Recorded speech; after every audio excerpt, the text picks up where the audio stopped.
로마서 6장 말씀은 우리가 지난번에 살펴본 로마서 5장에서 바로 이어지는 말씀입니다. 6장에서 다루고 있는 내용은 예수 그리스도의 십자가 죽음과 부활의 의미가 무엇인지 우리에게 알려주고, 예수님의 십자가 죽음과 그분의 부활에 동참한 우리에게 어떤 놀라운 일이 일어났는지를 보여주는 말씀입니다. 로마서 6장 1절과 2절에서는 처음 시작하면서 죄와 은혜에 대해서 다루고 있습니다.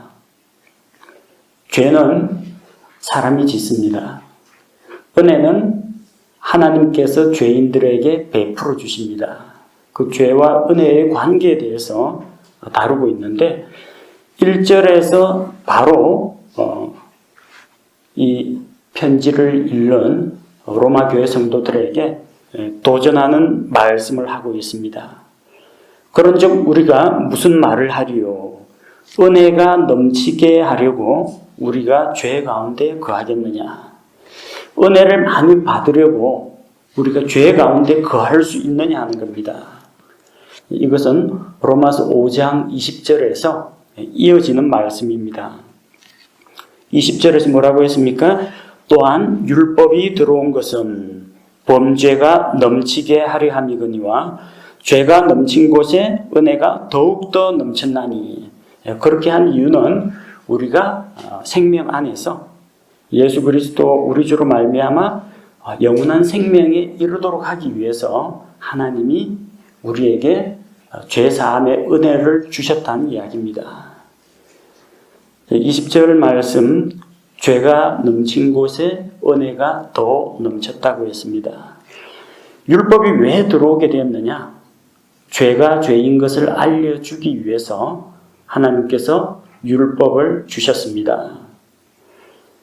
율법이 오기 전에도 죄는 있었습니다.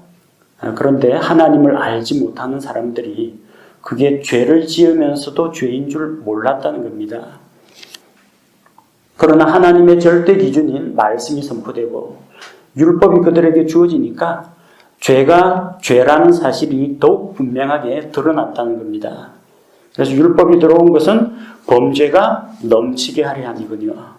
율법을 주신 이유는 온 세상이 무법천지가 되라고 주신 것이 아니고요. 죄가 넘쳤다는 말은 전에 죄 안 짓던 사람들이 율법을 받고 나서부터 죄를 더 많이 지었다, 그런 의미가 아닙니다. 죄는 이전부터 지어왔는데 율법의 말씀을 통해서 죄가 죄라는 사실을 깨닫게 되었다는 겁니다. 그래서 사람마다 내가 심각한 죄인이구나, 내가 무서운 죄인이구나, 내가 파렴치한 죄인이구나, 흉악한 죄인이구나, 다 자기 죄를 율법을 통해서 비춰보고 알게 되는 겁니다. 죄가 넘쳐난 겁니다. 그런데 바로 그렇게 죄가 넘친 곳에 은혜가 더욱더 넘쳤다고 했습니다. 그럼 죄를 많이 지어야만 은혜를 많이 받겠습니까? 은혜를 넘치게 받기 위해서는 죄를 열심히 지어야 하느냐, 그 말입니다. 죄를 많이 지은 사람은 용서받을 때 남들보다 용서를 더 많이 받습니다. 누가복음 7장 36절에서 48절에 그 빚진 자의 비유가 나옵니다. 자, 어떤 사람은 500데나리온의 빚을 졌는데 용서를 받았습니다. 탕감을 받았습니다. 그런데 50데나리온의 빚을 진 사람이 있습니다. 10분의 1밖에 안 됩니다.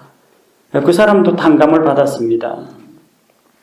만약 주인이 두 사람 다 빚을 탕감해 줬다면 누가 그를 더 사랑하겠느냐? 누가 그 주인을 더 사랑하겠느냐 하는 겁니다.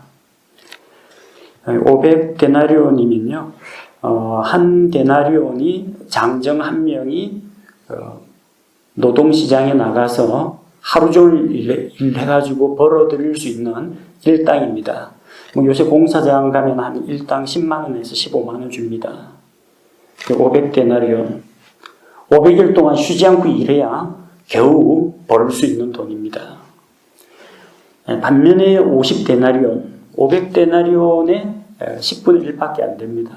뭐 50데나리온 빚진 자는 뭐 내가 노력해서 열심히 일해서 갚을 생각을 했을지도 모릅니다. 근데 500데나리온 빚진 사람은 앞이 깜깜합니다. 그런데 용서받았습니다. 누가 더 큰 용서를 받고 누가 더 감사하겠느냐? 뭐 어렵게 생각할 거 없습니다. 많이 탕감받은 자가 더 많이 감사하기 마련입니다. 하나님께 죄를 많이 용서받은 사람은 그만큼 더 많이 감사하고 더 많이 하나님을 사랑하게 된다는 이야기입니다.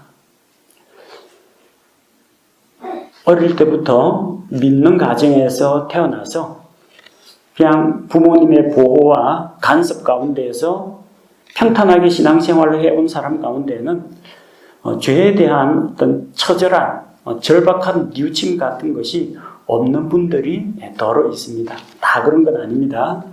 근데 어릴 때 워낙 신앙의 가문에서 태어나가지고 보호받고 경건하고 거룩하게 사는 그 환경 가운데 있다 보니까 자기가 착한 줄로 알고 자기는 죄가 없는 줄로 알고 있는 사람이 있다는 겁니다. 이렇게 자연스럽게 믿는 사람에게는 어떤 하나님에 대한 어떤 간절함이라든지 이런 것이 좀 부족할 수가 있습니다. 그런데 정말 인생 막장을 달리면서 흉악한 범죄를 저지르고 교도소에서 그냥 수십 년간 징역형을 받아 있는데 어느 날 갑자기 복음과 죄 용서에 대한 말씀을 받아들였다. 얼마나 놀랍고 얼마나 감사하겠습니까? 누가 뭐라고 하지 않아도 자기가 죄인이라는 걸 자기가 너무나 잘 알고 있습니다. 그리고 그 죄에 대해서 죄값을 치르고 있습니다. 그런데 죄 용서가 선포가 됐어요. 얼마나 감사하겠습니까? 많이 용서받은 자는 많이 감사하고 주님을 더 많이 사랑하게 됩니다. 그래서 옛날에 저기 60년대, 70년대 보면은 살인자, 조직폭력배, 깡패 이거 하다가 어느 날 갑자기 복음을 통해서 회심하고 돌아온 사람 정말 무섭습니다. 인생이 180도 바뀌었습니다. 복음에 헌신하고 뜨겁게 주님을 사랑하고 열렬한 주님의 증인이 되는 것을 볼 수가 있습니다. 그런 사람 되기 위해서는 죄 많이 지어야 하느냐? 아닙니다. 굳이 그렇게 죄 많이 안 짓더라도 말씀에 나 자신을 비춰보면 내가 그 살인 강도보다 더 흉악한 죄인이라는 걸 깨닫게 됩니다. 은혜를 많이 받으려고 죄를 더 많이 지어야 하느냐? 성경에 답이 나오죠. 은혜가 넘치게 하려고 우리가 죄 가운데 거하겠느냐? 2절 결코 그럴 수 없느니라 아니란 이야기입니다. 새로운 정부가 들어설 때마다 빚진 사람들을 구제해주는 그런 프로그램이 있습니다. 이건 뭐 어느 정권 하에서나 다 있었습니다. 이전에 노무현 전 대통령 때도 이명박 전 대통령 때도 박근혜 전 대통령 때도 이번 문재인 대통령 때도 마찬가지입니다. 그 신용회복 프로그램이라고 해서 감당치 못할 빚을 진 사람의 빚을 탕감하거나 일부 면제해주는 그런 프로그램들이 있습니다. 정부와 금융기관에서 또 힘을 모아가지고 그런 복지 프로그램을 만들었습니다. 그래서 개인적으로 빚진 것을 정부에서 탕감을 해주거나 갚아야 할 빚의 어떤 이자는 빼고 원금만 갚게 하거나 아니면 성실하게 갚으면은 금융권에서 그 갚아야 할 돈을 깎아주는 그런 일들이 있습니다. 그래서 개인 신용 회복 프로그램 그런 것들을 하는데 그런 대책이 발표되면 꼭 억울해하는 사람이 있습니다. 200만 원은 안 된다고 하네. 1,500만 원은 넘어야 된다고 하네. 억울하다. 이럴 줄 알았으면 한 2천만 원 좀 빚질 걸. 억울해하는 사람들이 있습니다. 빚을 왜 집니까? 자신에게도 가족에게도 사회에도 부담을 주는 겁니다. 갚을 수 있을 만큼만 빚을 지면 됩니다. 대출은 자기가 감당할 수 있는 범위 안에 써야 됩니다. 근데 개인의 어떤 사치와 향락을 위해서 이거 건드리고 저거 건드리고 막 돈을 물쓰듯이 하다가 빚에 쪼들리게 되면요, 인생 망가집니다. 만약 그런 신용 회복 프로그램이 없으면 어떻게 됩니까? 일생 빚 갚다가 끝나버립니다. 자신과 가족에게 큰 불행입니다. 빚지는 거 결코 좋은 거 아닙니다. 내가 좀 더 돈을 많이 빌려가지고 좀 더 많은 빚을 질 걸, 그렇게 생각하지 마십시오. 더군다나 그게 어떤 금전적인 이 신용 문제, 빚 문제, 그게 아니라 죄의 문제라면 그만큼 더 심각합니다. 하나님의 용서를 기대하고 죄를 마구 짓는다는 것은 하나님의 은혜를 모독하는 것입니다. 예수님 믿으면 무슨 죄든지 다 용서해 준다고 했는데 저 일단 믿고 죄에 대한 사면 프로그램, 하나님 앞에서 회복 프로그램, 그걸 믿고 구원받았습니다. 이제는 무슨 짓을 저질러도 지옥은 최소한 안 가겠다. 마음껏 죄를 짓자. 이것은 어리석은 사람의 어리석은 생각이라는 겁니다. 왜 그렇습니까? 죄에 대하여 죽은 우리가 어찌 그 가운데서 더 살리요? 예수님을 믿고 구원받은 사람은 죄에 대하여 죽은 자라는 겁니다. 죄는 안 죽습니다. 죄에 대하여 내가 죽는 겁니다. 우리가 어떻게 구원을 받았느냐? 죄의 삭은 사망입니다. 그 삭을 지불해야 돼요. 근데 내가 내 생명을 버리고 죄에 대한 대가를 내가 치르겠다고 하면은 이 몸이 죽은 다음에 지옥에 떨어져서 영원토록 형벌을 받을 수밖에 없습니다. 하나님의 방법은 무엇입니까? 자기 아들 예수 그리스도가 아무 죄 없는 의로운 분으로서 온 세상 사람들의 죄를 대신 담당하고 십자가에서 죽는 것입니다. 바로 그때 예수님께서 십자가에 달려 죽으실 때 내가 그분과 함께 달려 죽는 겁니다. 내가 그냥 죽으면은 죄가 아무데 죽습니다. 그러나 예수님하고 연합해서 죽으면요, 예수님한테 착 달라붙어 있으면 예수님 죽을 때 나도 죽고 예수님 부활하실 때 그분과 함께 나도 일으켜진다는 이야기입니다. 내가 그럼 예수님을 믿고 구원받았다는 것은 무엇을 말해요? 내가 그리스도와 함께 십자가에 못 박혔다는 겁니다. 내가 그리스도와 함께 죽었다는 겁니다. 죄에 대하여 죽었다는 사람이 왜 자꾸 죄로 돌아가서 죄를 짓겠다고 하느냐? 그 있을 수 없는 이야기라는 겁니다.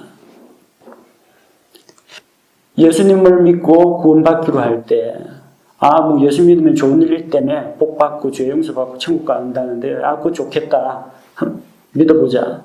이렇게 믿은 사람이 있다면 그 앞에 있는 한 단계가 빠졌어요. 회개가 빠졌어요. 회개가. 내가 하나님 앞에서 죄인이라는 것과 이 죄로 인해서 하나님을 경록해 했다는 것과 그로 인해서 무서운 심판과 형벌이 기다리고 있다는 것, 그걸 깨닫고 내가 하나님 앞에서 죄인임을 고백하고 죄를 미워하고 내 죄로 인하여 슬퍼하고 죄 문제를 우리 주님께 맡깁니다. 이렇게 해서 구원받는 겁니다. 죄에 대한 회개와 구원자이신 예수 그리스도께 대한 믿음으로 구원받는 겁니다. 회개는 딱 빼버리고 예수 믿으면 뭐 해도 다 된다며, 예수 믿으면 뭐 죄져도 괜찮다며, 예수 믿으면 천국 간다며, 예수 믿으면 뭐 복 준다며, 이렇게 믿은 사람은 반쪽입니다. 믿음이 반쪽입니다. 그런 사람들은 자주 죄에 걸려 넘어집니다. 뭐가 빠졌어요? 회개가 빠졌어요. 내가 그리스도와 함께 십자가에 못 박혀 죽는다는 거. 뭐 때문에요? 죄 때문에. 예수님이 왜 십자가에서 피 흘리며 고통받고 돌아가셨습니까? 나의 죄 때문에. 이 죄 문제. 바로 그렇게 미워하는, 하나님께서 미워하시는 그 죄를 내가 뉘우치고 회개하고 예수님을 구원자로 받아들였는데, 죄에 대해서 죽었다는 사람이 왜 자꾸 죄 아래로 다시 돌아가려고 하느냐? 잘못이라는 이야기입니다.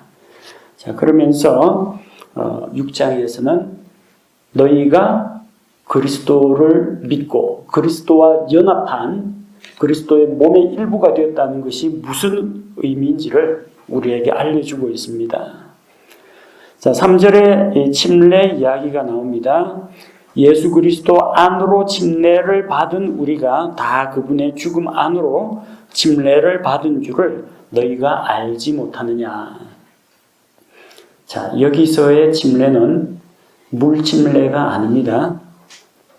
여기서의 침례는 죽음 안으로의 침례입니다. 그분의 죽음 안으로 침례라고 했지 물 안으로, 물 속으로의 침례가 아닙니다. 이거는 영적인 침례입니다. 물 침례는 바로 이 영적인 침례를 눈에 보이는 유형의 물 속에 잠겼다가 일으켜지는 것으로 표상화한 것뿐입니다. 침례라는 것이 무엇이냐? 아직까지 여기서 회중 앞에서 신앙 고백하고 물침례 안 받으신 분들도요, 예수님을 구원자로 믿으신 분은 이미 다 그리스도의 침례를 받은 자입니다. 침례는 예수 그리스도의 십자가 죽음과 부활에 동일시한 것을 말합니다. 그래서 내가 그리스도와 함께 죽고 그리스도와 함께 연합하여 부활했다. 이것이 우리의 믿음입니다. 그걸 이제 형상화시켜가지고 물 속으로 사람을 잠기게 합니다. 예수님과 함께 죽어 장사 지내는 것의 모형입니다. 그럼 물 속에서 일으켜집니다. 예수님과 함께 새 생명 가운데서 내가 일으켜졌고 새 생명 가운데서 살아간다는 것을 의미하는 겁니다. 예수 그리스도 안으로 침례를 받은 자는 그분의 죽음 안으로 침례를 받은 것입니다. 예수님을 믿고 구원받는다는 것은 무엇을 말합니까? 죽음 안으로 침례를 받는 겁니다. 마가복음 10장 38절에 우리 주님께서 말씀하십니다. 제자들이 우리 가운데 누가 제일 큰 자냐? 서로 자기가 잘났다고 다투고 그럴 때 야고보와 요한이 엄마를 대동해서 이 나의 두 아들을 하나는 주님의 왕국에서 하나는 우편에 하나는 좌편에 앉게 해주십시오 할 때 다른 제자들이 일제히 시기를 했습니다. 예수님께서 그들의 소원을 들으시고 내가 마시는 잔을 너희가 마실 수 있느냐. 예수님께서 물 한 잔, 포도주스 한 잔 드시고 있었던 게 아니고요. 예수님의 잔이라는 게 뭘 말합니까? 고난의 잔입니다. 겟세마네 동산에서 아버지여 하실 수만 있거든 이 잔을 내게서 지나가게 하옵소서. 십자가의 고난의 잔을 이야기합니다. 내가 마시는 잔을 너희가 마실 수 있느냐? 나를 잠기게 한 그 침례로 너희가 침례를 받을 수 있느냐 하시니 예수님을 잠기게 한 침례가 무엇입니까? 죽음 안으로 잠기는 것을 말합니다. 십자가에서 피 흘려 죽으시고 무덤에 장사되는 것, 땅의 중심부로 내려가는 것을 이야기합니다. 과연 너희가 그것을 할 수 있겠느냐? 제자들은 영광을 취하려고 하지만 예수님께서는 그들에게 영광 이전에 십자가를 이야기합니다.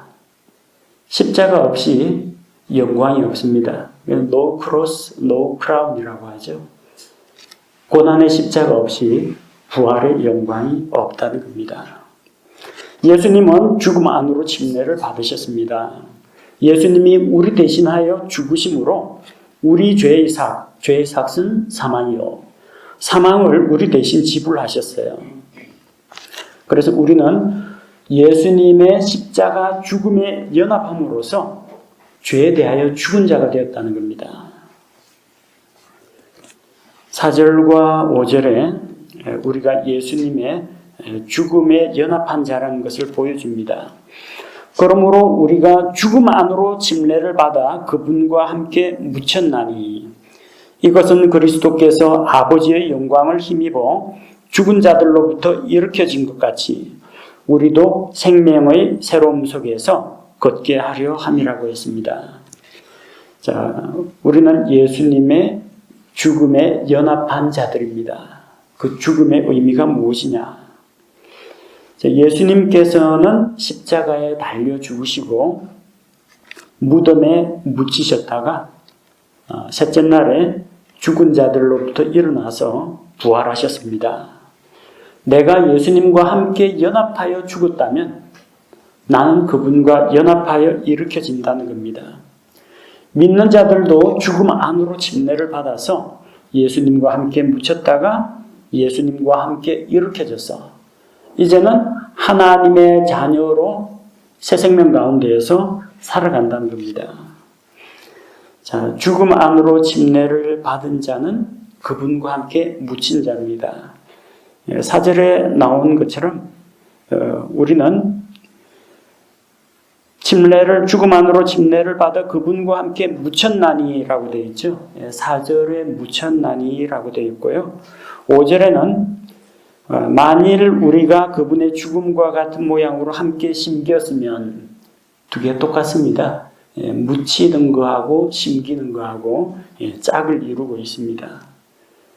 여러분 봄이 되면 꽃씨를 심죠. 모종삽으로 땅을 파고 씨를 묻습니다. 씨가 땅에 묻혔습니다. 그래서 그 씨는 이제 씨앗으로의 생명이 끝나고 껍질을 깨고 그 안에 감춰진 새로운 생명, 새로운 모습으로 거기서 새싹이 나오고 떡잎이 벌어지고 뿌리가 아래쪽으로 내리고 가지가 뻗어나가고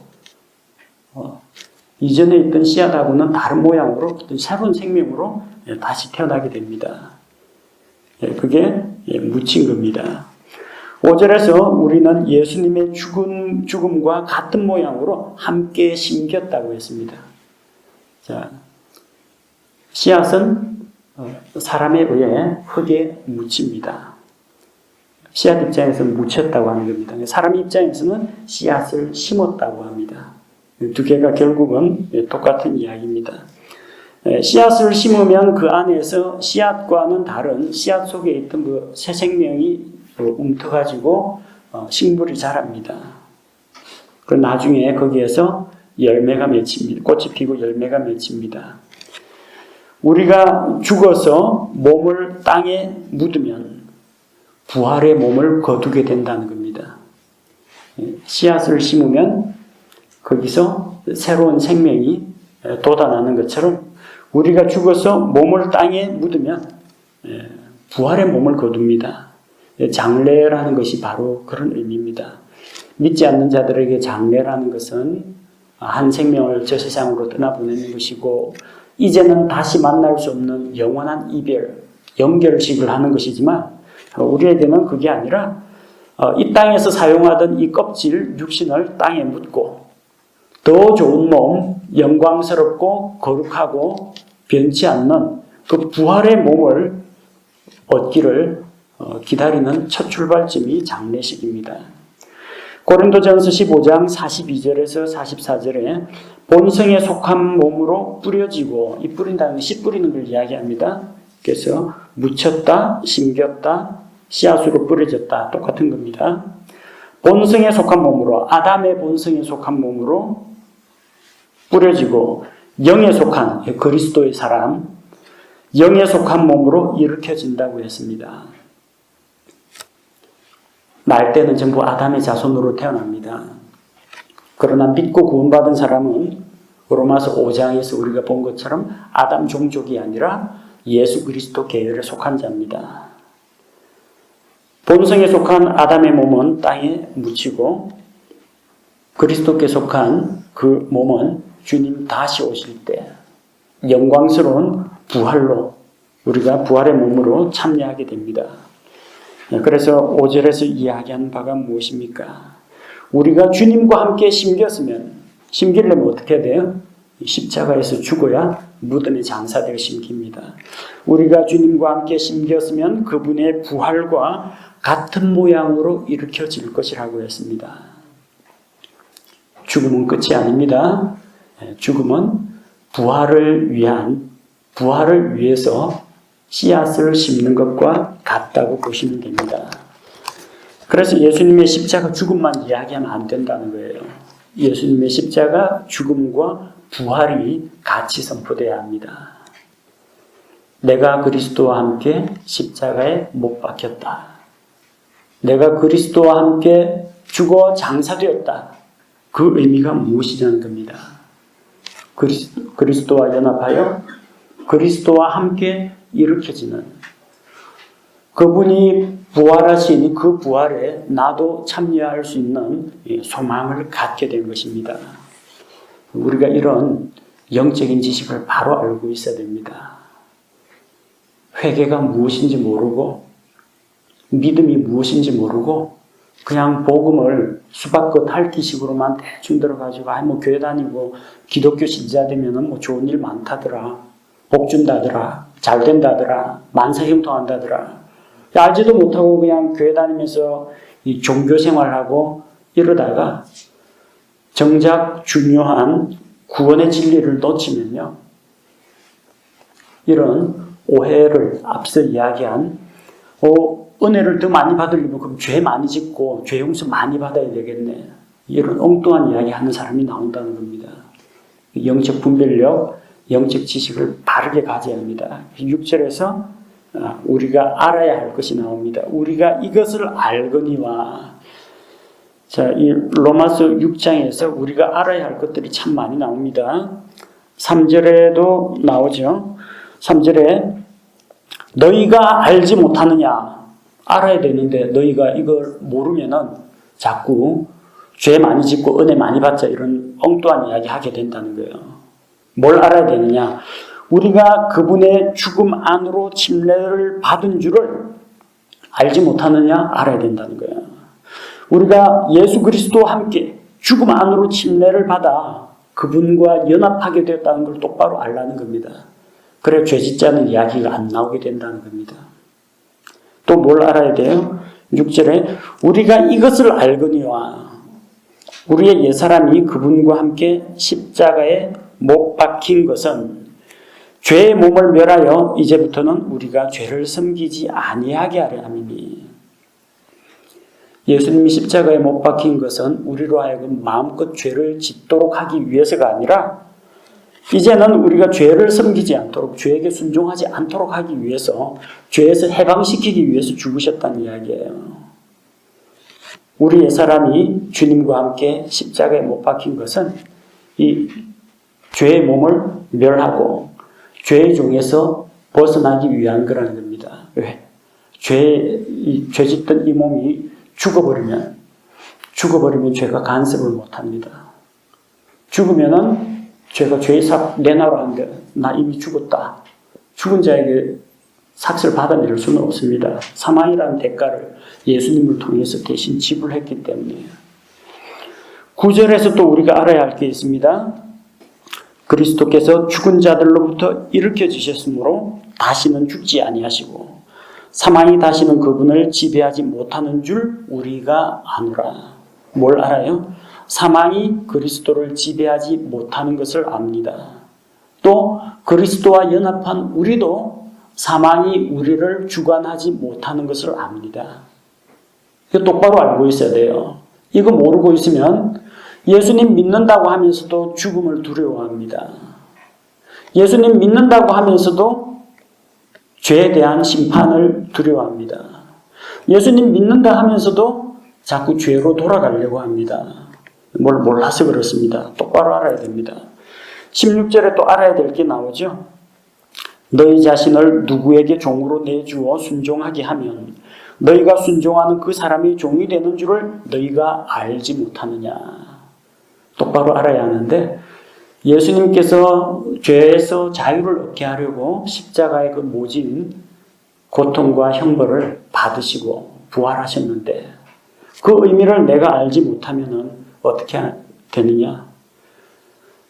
나는 죄에서 벗어났는데 스스로 찾아가서 죄에게 순종하여 종이 된다는 겁니다. 우리가 누구에게 가서 순종하든지 우리의 순종을 받는 자의 종이 됩니다. 학교에서 애들이 좀 힘센 애한테 가가지고 굽신굽신하고 빵 셔틀하고 쫄따구 노릇 하잖아요. 안 해도 되는데 왜? 똑같은 학비 내고 나이도 똑같고 똑같은 학년에 똑같은 반 애인데 왜 그렇게 해요? 근데 그거 숙이고 들어가면 그때부터 종이라는 이야기예요. 거기는 힘으로 누가 지배하는 애가 있겠지만 죄는 우리에게 힘을 행사하지를 못합니다. 그러나 내가 죄를 찾아가가지고 그냥 굽신대면서 죄의 유혹 앞에서 굽신굽신하면서 죄를 짓고 하면은 죄의 종이 됩니다. 자발적으로 죄의 종이 됩니다.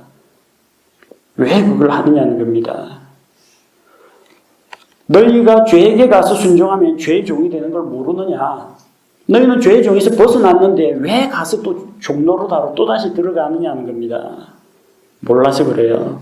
우리가 누구에게 순종하든지 순종하는 대상의 종이 된다는 거, 이거 알고 있어야 됩니다. 그래서 7절에서는 죄와 너희 사이에는 이제 관계가 끊어졌다, 이걸 보여줍니다. 죽음과 죄로부터의 해방, 죽음으로써 죄에게서 벗어날 수가 있습니다. 죽은 자는 죄로부터 해방되었느니라. 7절에서 죽은 자는 죄로부터 해방되었다고 했습니다. 사람이 죽으면 모든 관계가 단절됩니다. 권리와 의무 관계가 다 소멸됩니다. 죽은 사람이 국가에 세금을 내야 할 의무가 있습니까? 없습니다. 죽은 사람 보고 저 국방의 의무를 감당하기 위해서 며칠까지 군대에 입소하시오, 그런 거 안 합니다. 죽은 사람이 나 죽었는데 전에 받던 연금 계속 주시오, 죽은 사람한테 연금 안 나옵니다. 권리 없습니다. 나 죽었는데 내후년에 저기 선거 때 한 표 행사할 수 있게 투표권 주시오, 죽은 사람한테는 안 줍니다. 죽으면 권리고 의무고 다 소멸됩니다. 채권과 채무도 없습니다. 빚 갚다가 죽어버렸어요. 채무자가 죽어버렸어요. 누구한테 받습니까? 요즘은 뭐 연대보증 그런 것도 못하게 돼 있고 가족들한테 억지로 강제 추심하는 거 금지되어 있습니다. 돈을 돌려받지 못합니다. 채무관계도 소멸됩니다. 행복하게 부부가 잘 살고 있는데 배우자 중에서 한 사람이 죽었다. 결혼 언약의 유효기간이 언제까지입니까? 죽음이 두 사람을 갈라놓을 때까지입니다.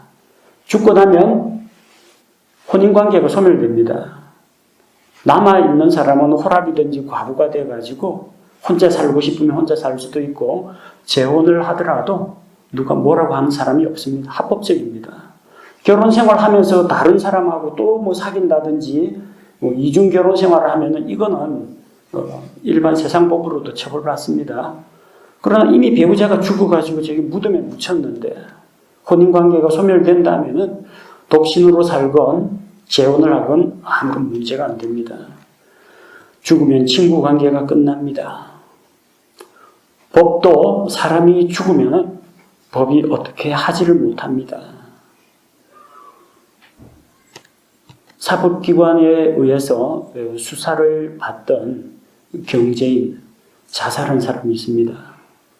자살하고 나면은 수사 안 합니다. 아이고, 우리가 너무 수사하면서 그 사람을 압박해서 죽었구나, 아이고 미안해라 해서 수사를 그만하는 게 아니라 죽은 사람을 기소할 수가 없기 때문입니다. 재판정에 세울 수가 없기 때문입니다. 전직 대통령, 노무현 대통령, 극단적인 상황에 몰려서 죽음을 택했습니다. 국회의원 노회찬 의원 자살했습니다. 자살과 함께 수사가 종결됐습니다. 뭐 계속 조사하면은 뭐 이미 죽었지만 뭐가 나오긴 하겠죠. 수사는 왜 합니까? 죄 유무를 가려가지고 법정에서 재판을 받고 처벌을 하려고 하는 겁니다. 죽어버렸습니다. 수사에서 어떤 결과가 나온다 하더라도 그 사람을 기소하지 못합니다. 그 사람에게 죽은 자를 대상으로 재판을 할 수가 없습니다. 죽은 자를 대상으로 징역 몇 년형 내릴 수가 없습니다. 죽은 자는 죄로부터, 죄에 대한 심판, 형벌로부터 완전히 자유하게 된다는 겁니다. 죄는 사람이 살아있는 동안에는 관여를 할 수가 있지만 죄의 삭신 사망이다. 사망의 형벌을 받아야 한다. 하지만 그 사람이 예수 그리스도와 함께 십자가에서 죽어서 이미 사망했는데 죄는 더 이상 관여할 수 없다는 겁니다. 로마서 7장 1절에 형제들아 내가 법을 아는 자들에게 말하노니 너희는 법이 사람이 살아있는 동안에만 그를 지배하는 줄 알지 못하느냐. 죽은 사람에게는 죄가, 죽은 사람에게는 율법이 아무런 영향력을 행사하지 못한다는 이야기입니다. 여러분이 예수님과 함께 십자가에 못 박혀 죽었다는 것이 바로 이런 의미가 있습니다. 내가 그리스도와 함께 십자가에 못 박혀 죽었다는 그 의미는 이제는 내가 더 이상 죄의 종이 아니라는 겁니다. 이제는 율법이 죄의 삭슬 내놔라 이걸 못한다는 이야기입니다. 자유라는 겁니다. 이 자유를 얻었는데 은혜를 좀 더 누리려면 죄를 좀 더 지어야 되겠다. 다시 죄에게로 갈 수 있느냐? 결코 그럴 수 없느니라. 우리가 예수 그리스도의 죽음에 연합한 자라는 것을 꼭 기억하시기 바랍니다. 하나님의 은혜를 누리는 방법은 죄를 많이 지어야 은혜를 많이 받는 게 아닙니다. 죄를 많이 지을 필요 없이 지금 지은 죄만 해도 엄청납니다. 성경 말씀을 통해서 나 자신을 말씀에 비춰보고 내 마음속을 성경이라는 거울에 비춰보고 내가 하나님 앞에서 얼마나 더럽고 추악하고 무서운 죄인인지를 깨달으면 깨달을수록 나와 같은 죄인을 용서해 주신 하나님의 은혜가 크고 놀랍구나 이 사실을 깨닫게 됩니다. 그런 사람이 은혜 받습니다. 그런 사람이 은혜를 누립니다. 죄 많이 짓는 사람이 은혜를 누리는 게 아니라 자기 죄에 대해서 철저히 깨달으면 깨달을수록 예수님의 십자가가 너무나 고맙고 내가 구원받은 것이 얼마나 다행스러운지 알게 된다는 겁니다. 로마서 6장에서는 또한 침례에 대해서 이야기하고 있습니다. 우리가 침례를 받는 것은 물속에 들어가 침례 받는 것은 침례 성도가 되었다 하는 단순한 그런 종교의식이 아닙니다. 내가 예수 그리스도와 함께 십자가에 못 박혀 죽었다는 것을 믿음으로 고백하는 것입니다. 내가 죄에 대하여 죽었고 이제 더 이상 죄의 권세 아래 있지 않다는 것을 의미합니다. 나아가서 내가 땅에 심겼고 묻혔고 뿌려졌고 마침내는 지금의 이 생명과는 다른 새로운 생명으로 거룩하고 영광스러운 몸으로 예수 그리스도의 부활의 영광에 참여한다는 것. 그것을 의미하는 것이 그리스도 안으로 침례를 받는 것입니다. 예수님과 함께 십자가에 못 박히는 것이 바로 그런 의미가 있습니다.